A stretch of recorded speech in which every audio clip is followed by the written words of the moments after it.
Might help if I unmute. Hello, and welcome to the For We Are Many podcast. Today we are doing, I believe for us, is part 6. But I think we're just going to start titling it by chapter. This is part 2 of chapter 3 of Emma Goldman's Anarchism and Other Essays. We really fell off with our theory streams for a while, but we're getting that back up. And this episode marks the first time in almost a month that our patrons will get an episode early. Mm-hmm. Indeed.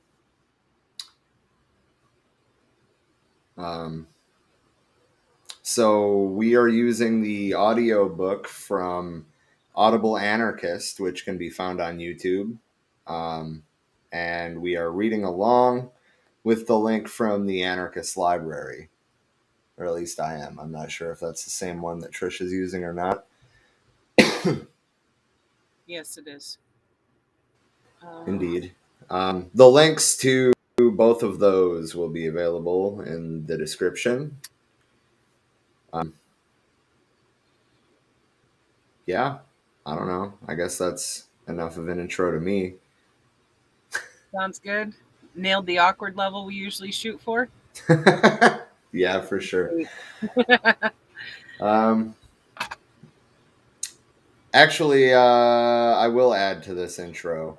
If the reason that we do these theory streams is so we can kind of like bring modern context to it and discuss these ideas and, you know, what we think they're doing right, et cetera, et cetera.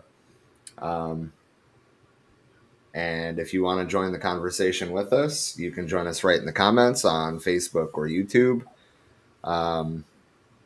Or you can comment on the Facebook page or message the Facebook page and just let us know what you think. And if you like what we're doing, you can support us financially at patreon.com/forwearemany. Now I'm done with my Really intro. want to get engaged? You can even go to our page, www.forwearemany.org, and create a user account there to be able to comment on videos and articles to engage with us there. That's true. All right. Well, I guess we're going to be diving right back into the middle of Chapter 3, The Psychology of Political Violence. Exploited gentlemen, there are two classes of individuals. Those of one class, not realizing what they are and what they might be, take life as it comes, believe that they are born to be slaves, and content themselves with the little that is given them in exchange for their labor. But there are others, on the contrary, who think, who study, and who, looking about them, discover social iniquities. Is it their fault if they see clearly and suffer at seeing others suffer?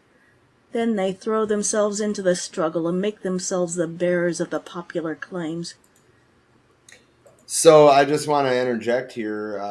She's kind of, well, I guess I can't say she's echoing Che's sentiment. It would be the other way around, if anything. But is it their fault if they see clearly and suffer at seeing others suffer? Right. I mean, this goes back to Marx himself saying an injury to one is an injury to all. Yep. And I think that no matter if we're talking about various forms of socialism or if we're talking about communism or if we're talking about, I mean, even just most left-wing libertarians, that concept bleeds through to most ideologies on the left. Yeah. Agreed. Back to the text. Gentlemen, I am one of these last. Wherever I have gone, I have seen unfortunates bent capital. Everywhere I've seen the same wounds causing tears of blood to flow, even in the remoter parts of the inhabited districts of South America, where I had the right to believe that he who was weary of the pains of civilization might rest in the shade of the palm trees and there study nature. Well, there, even more than elsewhere, I have seen capital come, like a vampire, to suck the last drop of blood of the unfortunate pariahs. Then I come back to France, where it was reserved for me to see my family suffer atrociously. This was the last drop in the cup of my sorrow. Tired of leading this life of suffering and cowardice, I carried this bomb to those who are primarily responsible for social sufferings. I am reproached with the wounds of those who were hit by my projectiles. Permit me to point out in passing that, if the bourgeois had not massacred or caused massacres during the Revolution, it is probable that they would still be under the yoke of the nobility. On the other hand, figure up the dead and wounded on Tonkin, Madagascar, Dahomey, adding thereto the thousands, yes, millions of unfortunates who die in the factories, the mines, and wherever the grinding power of capital is felt.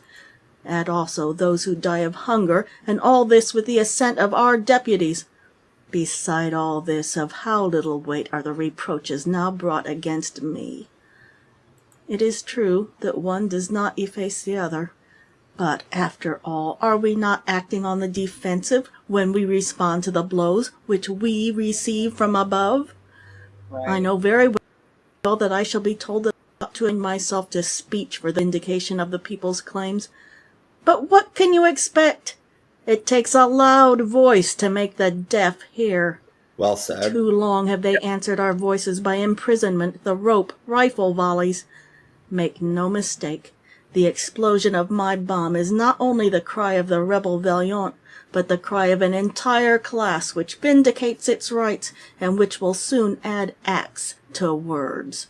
For be sure of it, in vain will they pass laws. The ideas of the thinkers will not halt. Just as in the last century all the governmental forces could not prevent the Diderots and the Voltaires from spreading emancipating ideas among the people, so all the existing governmental forces will not prevent the Reclus, the Darwins, the Spencers, the Ibsens, the Mirbeaus from spreading the ideas of justice and liberty which will annihilate the prejudices that hold the mass in ignorance. And these ideas, welcomed by the unfortunate, will flower in acts of revolt as they have done in me, until the day when the disappearance of authority shall permit all men to organize freely according to their choice, when we shall each be able to enjoy the product of his labor, and when those moral maladies called prejudices shall vanish, permitting human beings to live in harmony, having no other desire than to study the sciences and love their fellows. I guess I just want to interject here to talk about like the concept that she's laying out here. Ultimately, I think is propaganda of the deed. Loud voice to make the deaf hear, Yeah. and for better or for worse, I think people understand actions better than they understand words. Agreed. That being said, the back half of it's a little idealistic, I feel. But I mean that goes back to what we talked about today, revolutionary optimism. You have to maintain a positive outlook if you want to be productive. Yep. Understanding where to place your goals, because creating that change around you is achievable. It's where to focus your energy on what we can build, how we can make this shit better. Agreed.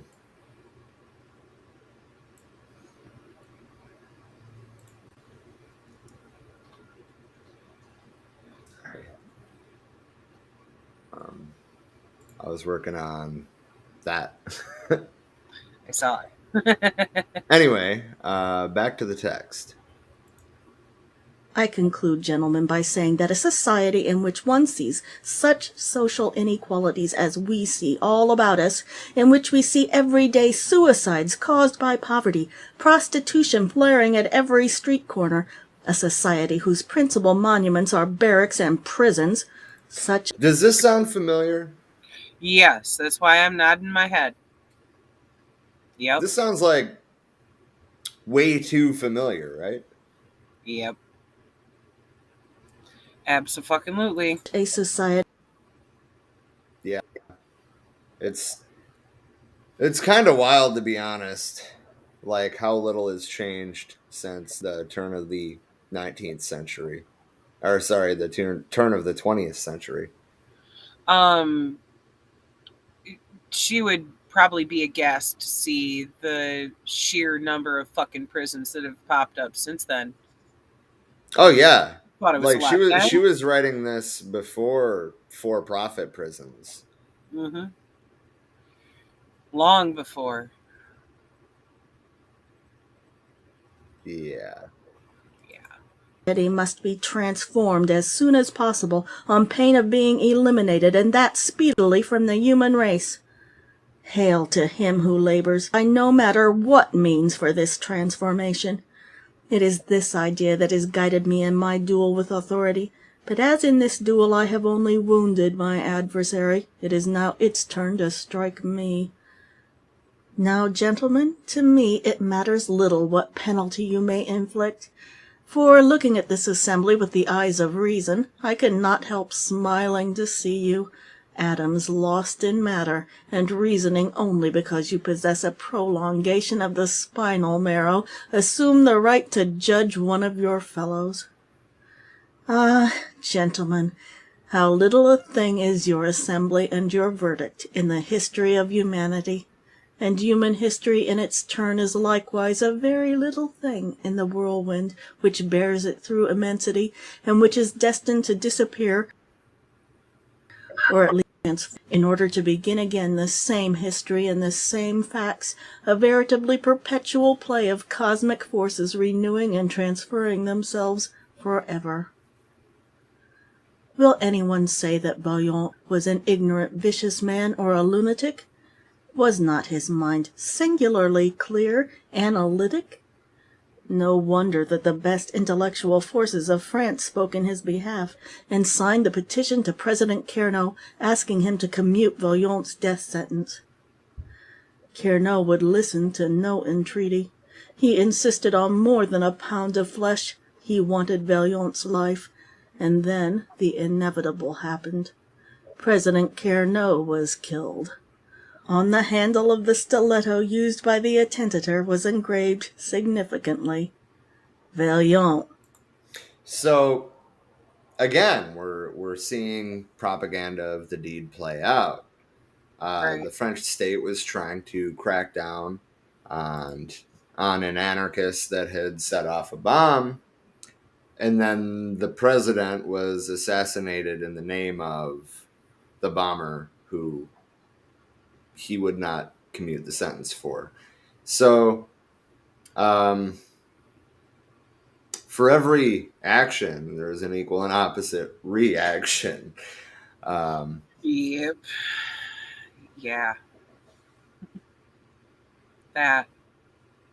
Everything you put out there will come back to you. Yeah. Yeah, precisely. And I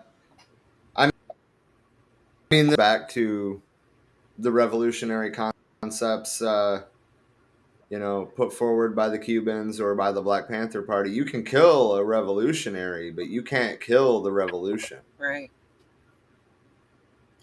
And I mean, of course, my examples are more communistic in nature than anarchistic, but the point remains very much the same. I mean, let's not forget that we're fighting the same fight. Right. Thus the need for and the call for the unity here. Because there's more things we have in common that we want than the things we don't.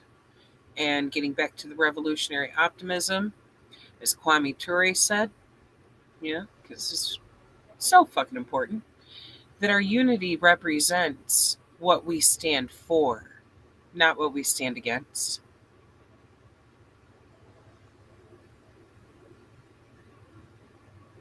Agreed. All right, well, back to the text. Santa Caserio was an anarchist. He could have gotten away, saved himself, but he remained. He stood the consequences. Ballsy. His reasons for the act are set forth in so simple, dignified, and childlike manner that one is reminded of the touching tribute paid Caserio by his teacher of the little village school Ada Negri, the Italian poet, who spoke of him as a sweet, tender plant, of too fine and sensitive texture to stand the cruel strain of the world. Gentlemen of the jury, I do not propose to make a defense of my deed.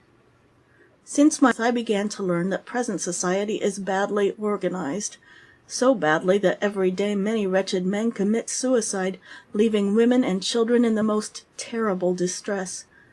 Workers, by thousands, seek for work and cannot find it. Poor families beg for food and shiver with cold. They suffer the greatest misery. The little ones ask their miserable mothers for food, and the mothers cannot give them because they have nothing. The few things which the home contained have already been sold or pawned. All they can do is beg alms. Often they are arrested as vagabonds.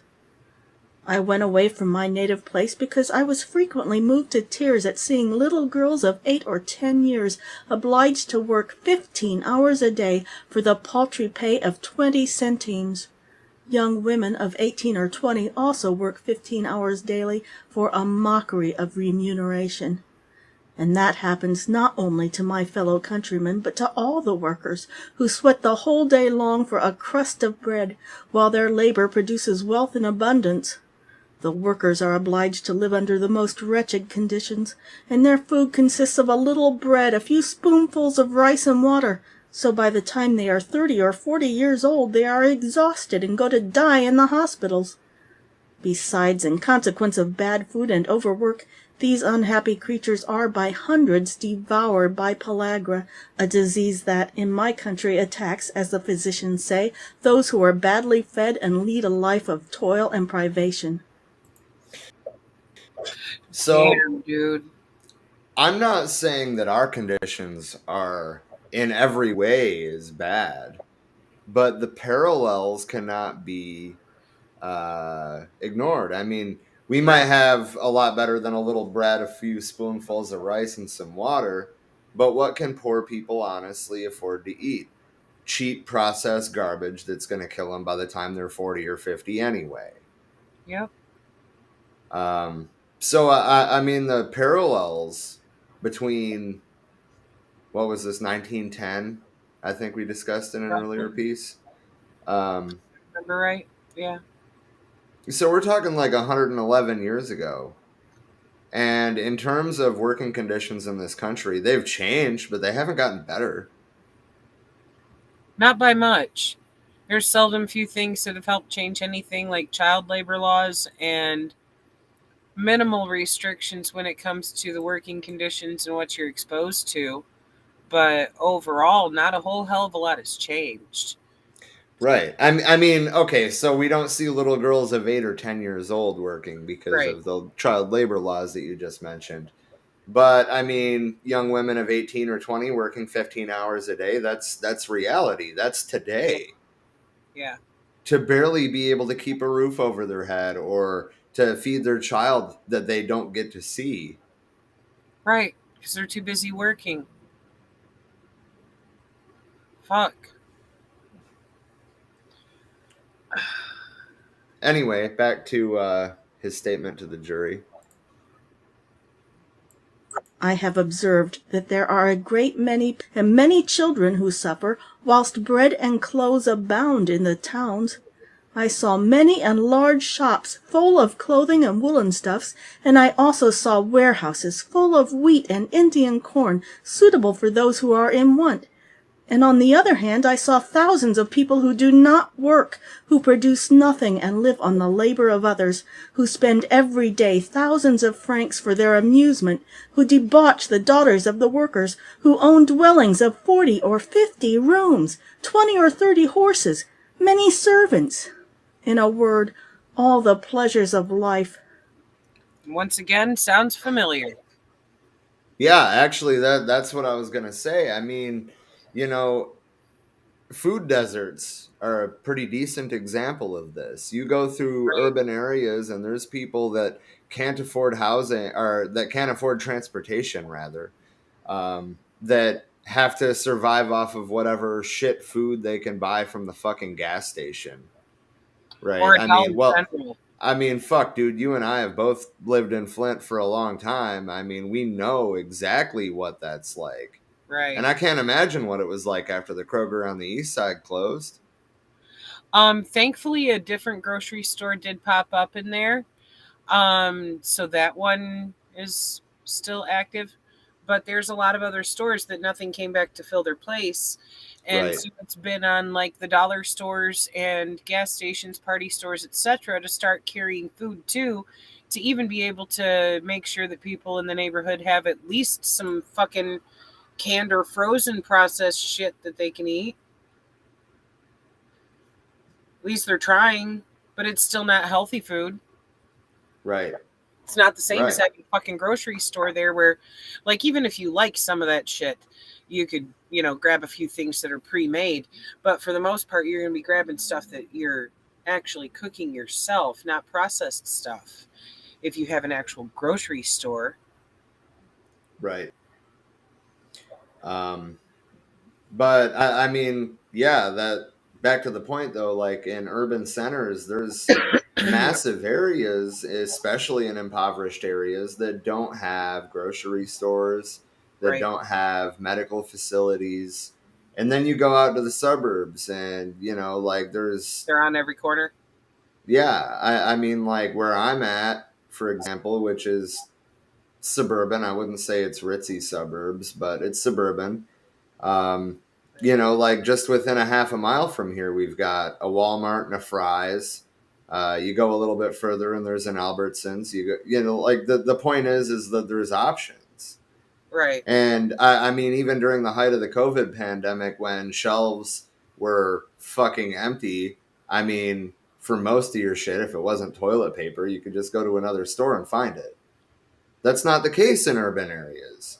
And then if we get further out of the valley, out like towards where I work, for example, where the houses cost 4 or 5 times as much, like there's two ritzy neighborhoods, gated communities that are right. They have basically their own little fucking plaza where they have a Safeway and a couple of restaurants and a Walgreens and a gas station. So they don't have to go into the main part of the city of Peoria to go get food. The point Right. is that if that was a community of color, you can bet your ass that they'd be lucky to have the Circle K, let alone the Walgreens and the Safeway. Right. Hi, puppy. My dog insists on saying hi. Right. Um, yeah, anyway, I will let this person continue their statement. I believed in God, but when I saw so great an inequality between men, I acknowledged that it was not God who created man, but man who created God. And I discovered that those who want their property to be respected have an interest in preaching the existence of paradise and hell, and in keeping the people in ignorance. Not long ago, Vaillant threw a bomb in the Chamber of Deputies to protest against the present system of society. He killed no one, only wounded some persons. Yet bourgeois justice sentenced him to death, and not satisfied with the condemnation of the guilty man, they began to pursue the anarchists, and arrest not only those who had known Vaillant, but even those who had merely been present at any anarchist lecture. So The government did. she obviously here they are talking about France, right? But let's not forget that a decade after this scare, the United States was doing the exact same shit that they're talking about right here. Right. Right. And it wasn't just anarchists. It was anarchists, socialists, communists. I mean, fuck, dude. Lucille Ball was interrogated by the Department of Interior, I believe it was, twice about her communist involvement. My I God. mean, Jesus Christ. They really went nuts with that shit. They really did. Yeah. It's like, what the fuck happened to this place being of freedom? Like, you want to fucking demonize people for their political perspectives? You know, especially when they all boil down to have an ethical standard for shit to be run by. Um, Yeah. it's fucking unnerving, like how much this country has targeted people who are on the actual left just for being there, just for not wanting to participate in capitalist exploitation. Agreed. Back to the text. Yep.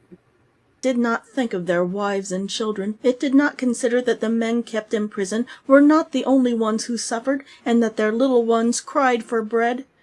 Bourgeois justice did not trouble itself about these innocent ones, who do not yet know what society is. It is no fault of theirs that their fathers are in prison. They only want to eat. The government went on searching private houses, opening private lectures and meetings, and practicing the most infamous oppressions against us. Even now, hundreds of anarchists are arrested for having written an article in a newspaper or for having expressed an opinion in public.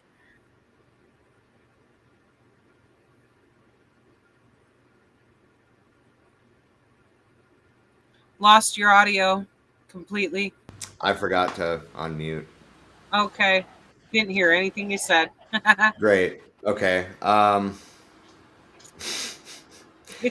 Anyway, so like today in today's America, we might not necessarily have to worry about the government searching private houses, except for when we do, or opening private letters, just text messages and emails, forbidding lectures and meetings, or basically forbidding gatherings, unapproved gatherings in public places. I mean, literally all of this shit still happens today. Right. Total fucking violations of your fucking liberty as a human being. Agreed. Anyway, back to the text. Gentlemen of the jury, you are representatives of bourgeois society. If you want my head, take it. But do not believe that in so doing you will stop the anarchist propaganda. Take care, for men reap what they have sown. Procession in 1896, at Barcelona, a bomb was thrown. Immediately 300 men and women were arrested. Some were anarchists, but the majority were trade unionists and socialists. They were thrown into that terrible Bastille, Montjuich, and subjected to most horrible tortures.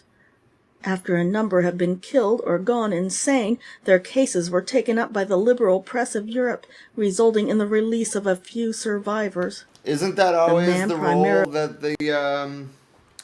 that the liberal press tends to take?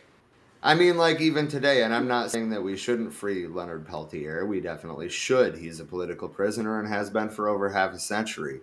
But that being said, like, they'll bring up these issues way too late, and it might result in the release of a few surviving people. But the point is that these political prisoners shouldn't be prisoners in the first place. Precisely. I mean, especially in that example, a bomb was thrown and over 300 people were arrested. I mean, come the fuck on. Right. Like, just for being in the area? You fucking kidding me? I mean, that being said, we still see a lot of that when it comes to police repression, too. Mass arrests have not gone out of style in any way, shape, or form. Nope. And I mean, the press coverage of it, generally speaking, with the exception of some independent outlets, has been atrocious. They don't tell you how many people for what. I mean, or if they do, they don't tell you for what. It'll just be like, oh, there was 106 arrests last night. Not saying what for. Right. Or barely alluding to it. Gotta keep the mystery alive. For disturbing the peace. Right. Fuck. Anyway. Using your First Amendment rights too loudly? Yeah. Or in a not approved First Amendment zone.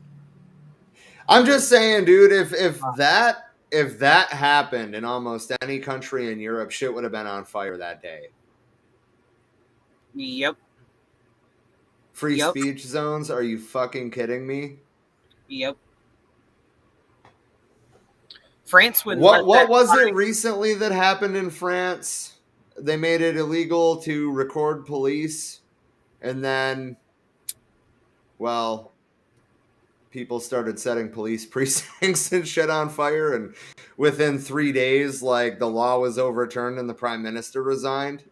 I mean, come Yep. the fuck on. That's Come the called fuck getting on. shit What are done. we doing? Right. They're getting shit done. We're sitting here like, oh, can we talk about this and come to a bipartisan agreement, maybe, to even get it up for a vote? That shit's weak. It's weak. Yeah. Anyway. Right. Back to the Entirely text. responsible for this revival was Cánovas del Castillo, Prime Minister of Spain. It was he who ordered the torturing of the victims, their flesh burned, their bones crushed, their tongues cut out. Practiced in the art of brutality during his regime in Cuba, Cánovas remained absolutely deaf to the appeals and protests of the awakened, civilized conscience. So I'm going to make this one short, but it's important for context's sake to remember that this art of brutality during his regime in Cuba, that's prior to and part of the reason why the Cuban Revolution happened. Right. They were overthrowing a fucking tyrant. Well, I mean, they were overthrowing a different tyrant, but yes, exactly. The conditions had not improved from what they're describing right there. Right. They were overthrowing a tyrannical system itself. Exactly. Going, fuck this enough. Exactly. Back to the text. In 1897, Cánovas del Castillo was shot to death by a young Italian, Angiolillo. The latter was an editor in his native land, and his bold utterances soon attracted the attention of the authorities. Persecution began, and Angiolillo fled from Italy to Spain, thence to France and Belgium, finally settling in England. While there he found employment as a compositor, and immediately became the friend of all his colleagues. One of the latter thus described Angiolillo. His appearance suggested the journalist rather than the disciple of Goethe. His delicate hands, moreover, betrayed the fact that he had not grown up at the Case. With his handsome, frank face, his soft dark hair, his alert expression, he looked the very type of the vivacious Southerner. Angiolillo spoke Italian, Spanish, and French, but no English. The little French I knew was not sufficient to carry on a prolonged conversation. However, Angiolillo soon began to acquire the English idiom. He learned rapidly, playfully, and it was not long until he became very popular with his fellow compositors. His distinguished and yet modest manner, and his consideration toward his colleagues, won him the hearts of all the boys. Angiolillo soon became familiar with the detailed accounts in the press. He read of the great wave of human sympathy with the helpless victims at Montjuich. On Trafalgar Square he saw with his own eyes the results of those atrocities when the few Spaniards who escaped Castillo's clutches came to seek asylum in England. There, at the great meeting, these men opened their shirts and showed the horrible scars of burned flesh. Angiolillo saw, and the effect surpassed 1,000 theories. The impetus was beyond words, beyond arguments, beyond himself even.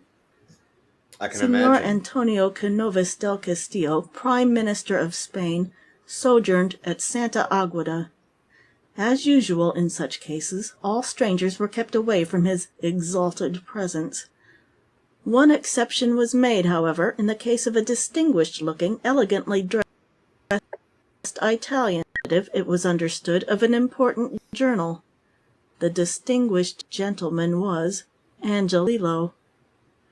Señor Cánovas, about to leave his house, stepped on the veranda. Suddenly, Angelillo confronted him.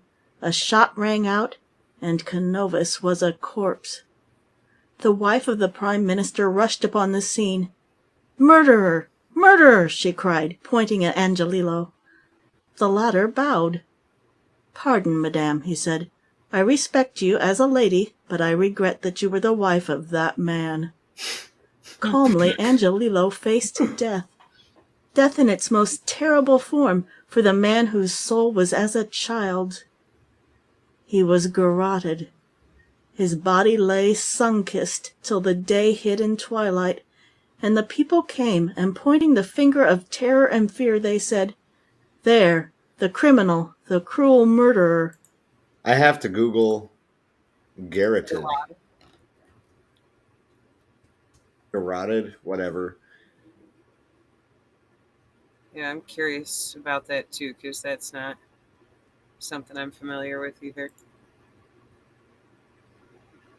It's a Spanish word.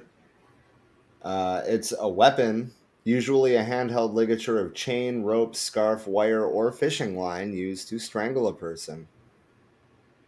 Okay. That's I thought of, like, just the word garrote is. What came to my mind was a wire, but I wasn't. I was trying to wrap my head around how would they just hang him by wire. But if it applies to other things too, that you can chain somebody up by the throat with the. Okay, I can see what they mean. That's Right. fucked up. That's fucked up. Yeah. Yeah, it is. Wow. Back to the text. Oop. How stupid, how cruel is ignorance. It misunderstands always, condemns always.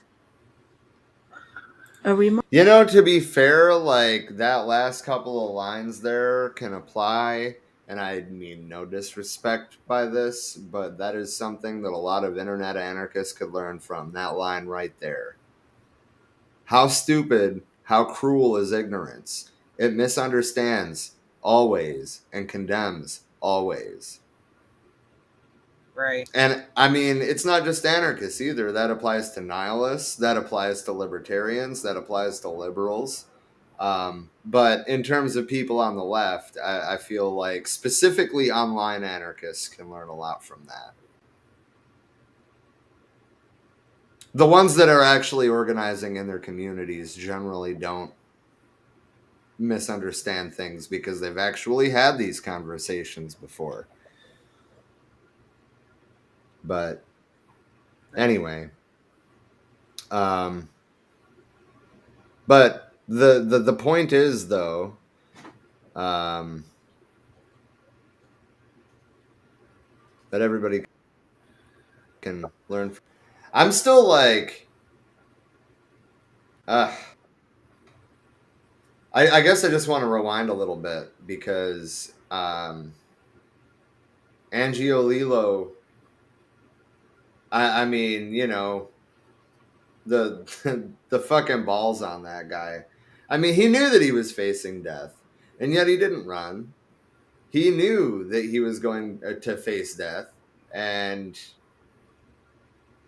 you know, he was just like, "Pardon, I respect you as a lady, but I regret you were the wife of that man." Right. Kind of says it all. Like, you have my condolences for being married to him. Like, damn. Yeah. Yeah. But that's the thing. They're talking about the ignorance of the masses. You know, people pointing at the guy saying, there he is, the cruel murderer." Right. But I mean, in his eyes, how many lives did the person that he murdered murder? Right. That's what a lot of people want to fucking ignore. So there's a reason why he killed him. Right. And I mean, you know, like it may come down to like, well, was it in the end, was it a productive act? And a whole discussion could be said about that. Ultimately, it's not my preferred method of approach, but being in that situation is something that I have to sympathize. I mean, we're talking about people that had been oppressed their whole lives for a meager existence. I mean, just like you and I are. Right. And I mean, I'm sure that there was a lot of people that, you know, felt the same way about the murder of Fred Hampton. You know, I mean, obviously they're fucking ill-informed, and that's, you know, like, not the point that I'm trying to make, but I'm Right. willing to bet that people were all like, "Oh, see, he was a bad guy." In fact, I'd be willing to bet on it because, I mean, look at what our generations learned about the Black Panther Party when we were being raised. Oh, they're black Right. supremacists. They want to eradicate white people. All this fucking dumb shit. Right, which couldn't be further from the fucking truth. Right. Like, they actually barred people who had those kinds of perspectives from joining the Black Panther Party. They Right. wanted to work in coalition with people across the fucking rainbow. Thus, the Rainbow Coalition. Yep. You know? It's like, wait a fucking minute here. How about we get some truth and reality out there? Agreed. Anyway, back to the text. A remarkable parallel to the case of Angiolillo is to be found in the act of Gaetano Bresci, whose attentat upon King Umberto made an American city famous. Bresci came to this country, this land of opportunity, where one has but to golden success. He too would try to succeed. He would work hard and faithfully. Work had no terrors for him if it would only help him to independence, manhood, self-respect. Thus, full of hope and enthusiasm, he settled in Paterson, New Jersey, and there found a lucrative job at $6 per week in one of the weaving mills of the town. $6 whole per week was no doubt a fortune for Italy, but not enough to breathe on in the new country. He loved his little home. He was a good husband and devoted father to his bambina, Bianca, whom he adored. He worked and worked for a number of years. He actually managed to save $100 out of his $6 per week. Bresci had an ideal. Foolish, I know, for a working man to have an ideal.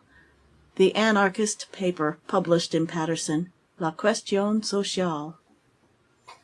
Every week, though tired from work, he would help to set up the paper. Until later hours he would assist, and when the little pioneer had exhausted all resources and his comrades were in despair, Bresci brought cheer and hope. $100, the entire savings of years. That would keep the paper afloat. In his native land, people were starving. The crops had been poor, and the peasants saw themselves face to face with famine. They appealed to their good king Umberto. He would help. And he did. The wives of the peasants who had gone to the palace of the king held up in mute silence their waited. Surely that would move him. And the soldiers fired and killed those poor fools. You know, I would not be all that surprised if something like that were to happen today. Right. I really wouldn't. I mean, how is that any different than a homeless mother being in a homeless camp and being swept out by force by the cops? I mean, they might not, you know, point and shoot, but they're also taking the only fucking shelter they have. They're also throwing away all their belongings, such as blankets and food. Yep. I mean, it might not be as extreme as the soldiers firing on them and killing them, but actually that's arguably more humane than what happens in America. It's fucked up. It's fucked up the whole way around. Anyway, back to the text. Right. Bresci, at work in the weaving mill at Paterson, read of the horrible massacre. His mental eye beheld the defenseless women and innocent infants of his native land slaughtered right before the good king. His soul recoiled in horror. At night he heard the groans of the wounded. Some may have been his comrades, his own flesh. Why these foul murders? The little meeting of the group in Paterson ended almost in a fight. Bresci had demanded his $100. His comrades begged, implored him to give them a respite. The paper would go down if they were to return him his loan. But Bresci insisted on its return. How cruel and stupid is ignorance! Bresci got the money, but lost the goodwill, the confidence of his comrades. They would have nothing more to do with one whose greed was greater than his ideals. On the 29th of July, 1900, King Umberto was shot at Monza. The young Italian weaver of Paterson, Gaetano Bresci, had taken the life of the good king.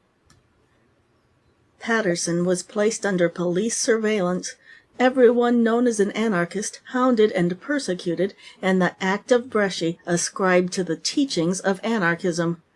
As if the teachings of anarchism, in its extremist form, could equal the force of those slain women and infants who had pilgrimed to the king for aid. As if any spoken word, ever so eloquent.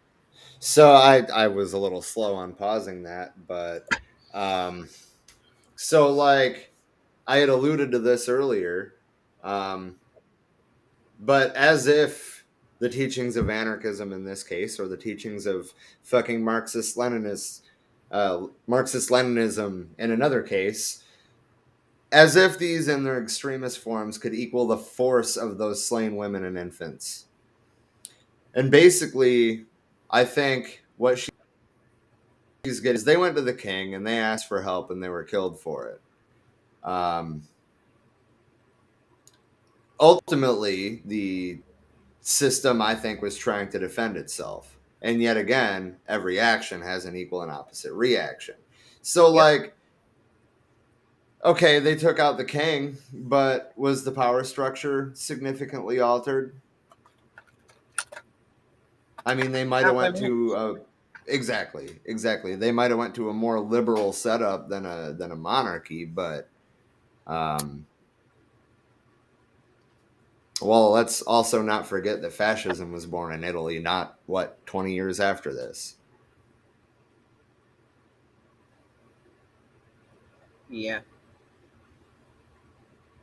Um, And all that does is exist to fucking keep imposing those same types of things under different systems besides monarchy.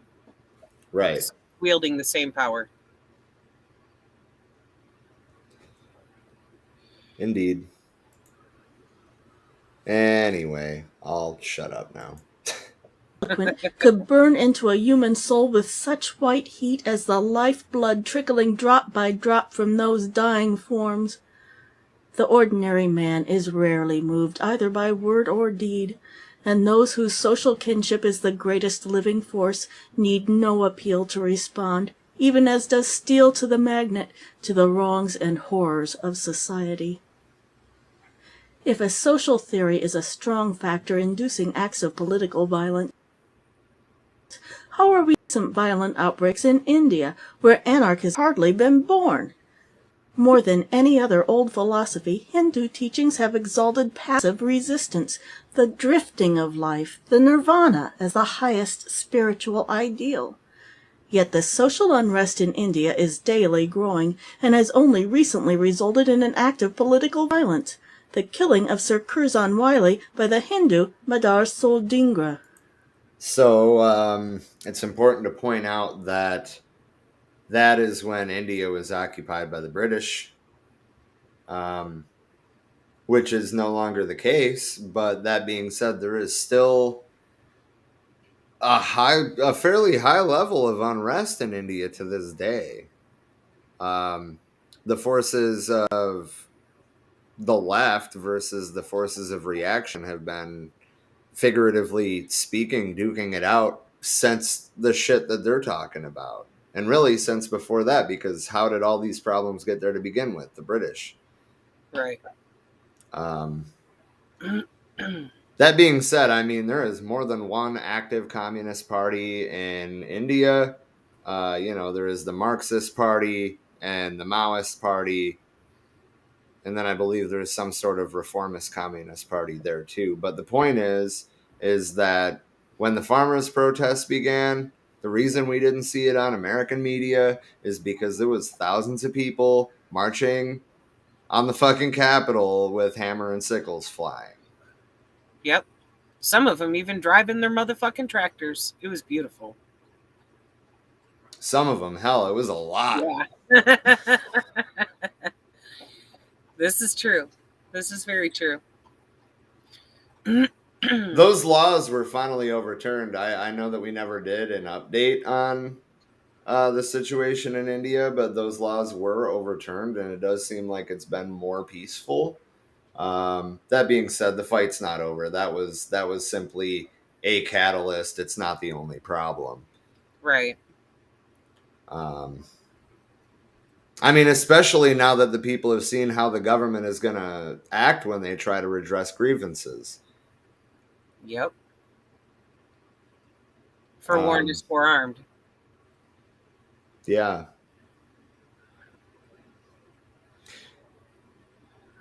Anyway, back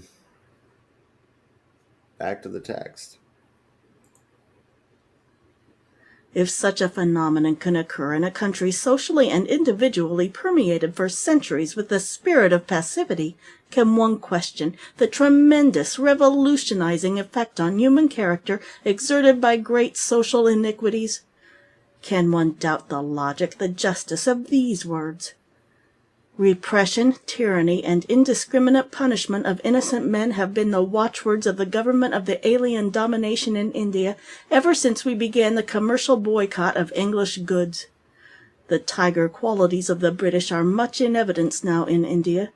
They think that by the strength of the sword they will keep down India. It is this arrogance that has brought about the bomb, and the more they tyrannize an unarmed people, the more terrorism will grow. We may deprecate terrorism as outlandish and foreign to our culture, but it is inevitable as long as this tyranny continues, for it is not the terrorists that are to be blamed, but the tyrants who are responsible for it. It is the only resource for a helpless and unarmed people when brought to the verge of despair. It is never criminal on their part. The crime lies with the tyrant. I just want to reiterate that last part. The crime lies with the tyrant. Yep.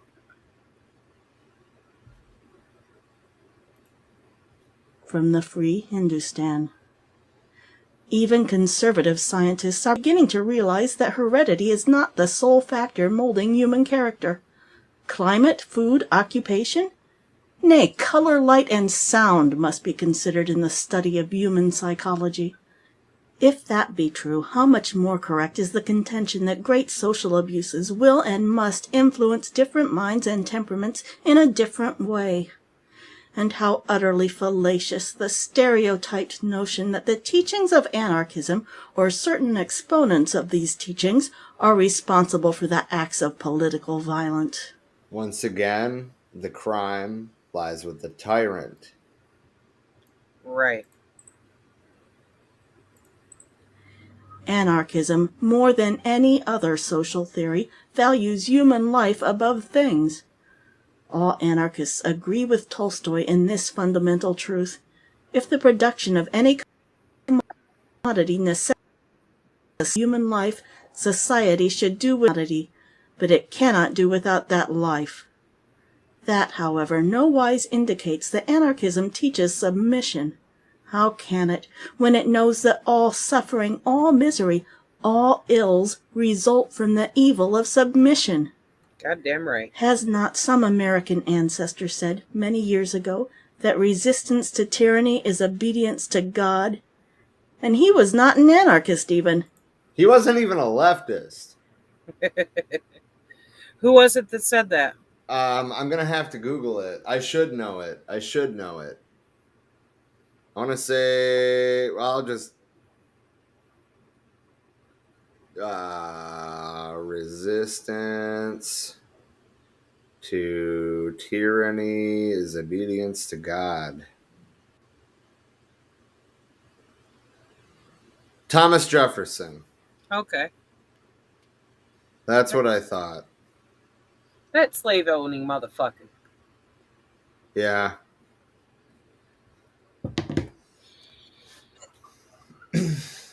Ah, man. We had a Thomas Jefferson quote in one of the old band songs. Yeah. I didn't even when we wrote that, I didn't even know that he owned slaves.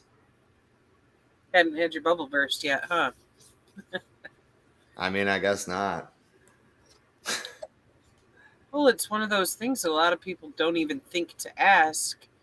And it's like, given the period of time that it was still legal, you can almost guarantee that if they're a politician, they got money, they own land, and they own slaves. Yeah, I mean, really, out of the people that we recognize as founding fathers, I think the only one that didn't own slaves was Ben Franklin, and he wasn't even part of the fucking government. Right. Anyway, Everyone else, though, full of fucking hypocrisy when they talk about freedoms and resisting tyranny while they're tyrannical themselves in their own fucking personal lives. yeah, well, I mean, the quote that we had in that song could have definitely been turned against him as well. What was it? Because The I don't tree even. of liberty must be watered by the blood of tyrants. Ooh, Except for, yes. we changed the enunciation so it flowed better, but Yeah. Okay. I recall that now. yeah, it was in the breakdown for Liberty or Death. To be fair, at the time I didn't know that he owned slaves either. So, Right. it was a point of ignorance that we just did not get a proper fucking education when it comes to any of that. We got taught American exceptionalism that is false. Yep. All right, now for the last little bit here. I would say that resistance to tyranny is man's highest ideal. So long as tyranny exists in whatever form, man's deepest aspiration resist it as man must breathe. Compared with the wholesale violence of capital and government, political acts of violence are but a drop in the ocean. That so few resist is the strongest proof how terrible must be the conflict between their souls and unbearable social iniquities. High-strung like a violin string, they weep and moan for life, so relentless, so cruel, so terribly inhuman. In a desperate moment the string breaks. Untuned ears hear nothing but discord, but those who feel the agonized cry understand its harmony. They hear it in the fulfillment of the most compelling moment of human nature. Such is the psychology of political violence.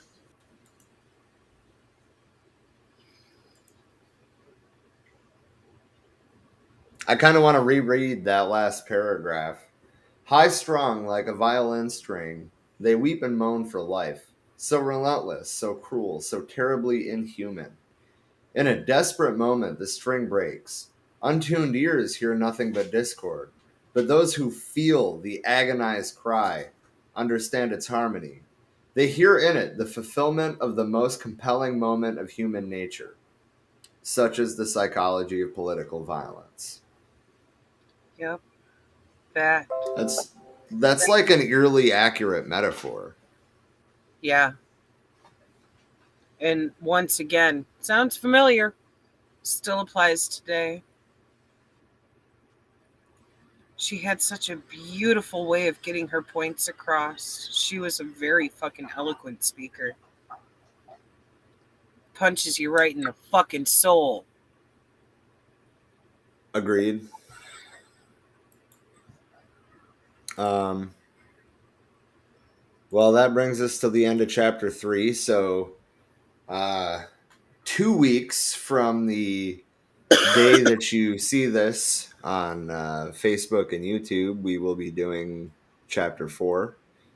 And the off weeks for the Emma Goldman pieces, the opposite weeks are Eldridge Cleaver's Soul on Ice.